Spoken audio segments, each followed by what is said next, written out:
Salvaging SARS-CoV-2 Task Force. CureVac were our great hope. They reached for the stars and came back down with a bump. Though the news was not entirely unexpected, we regret to report that the breakthrough vaccine promised by CureVac will now not be forthcoming.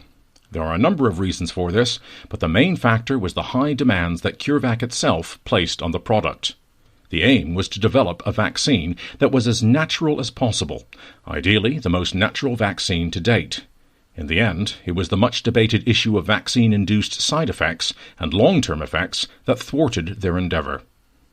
CureVac planned to optimize the cell packaging required for transport. This was to avoid having to make chemical changes to the product, as has been the case with vaccines from other manufacturers, in order to increase its tolerability. To fulfill this requirement, CureVac developed a highly natural mRNA-based vaccine. It was a risky strategy, and one that ultimately failed, because the chemical-free packaging resulted in greater side effects. This meant that they had to limit the injection dose to 12 micrograms, which reduced the efficacy to just below 50%. By comparison, BioNTech sets its injection dose at 30 micrograms, while the Moderna is more than 3 times higher at 100.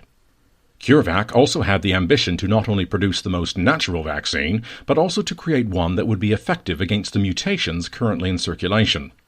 With this objective in mind, the clinical Phase 3 was delayed in order to include mutation events in the development stage of the product. In comparison to the 3 market leaders, Moderna, BioNTech, and AstraZeneca, who tested only the original Wuhan wild type in their Phase 3 trials, CureVac included all subsequent known mutations. Unfortunately, this set the bar too high.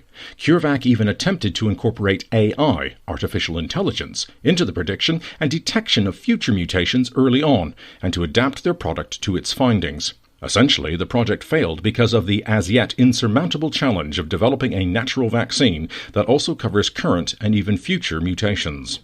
All in all, this is very disappointing news in the context of the pandemic, as governments and health bodies are counting on these next-generation vaccines to deal with future mutations by means of AI modeling. In this way, scientists would be able to get ahead of the game and anticipate viral mutations before they manifest themselves. As we have stated in previous keynotes, we see technology as our only hope of bringing the pandemic under control.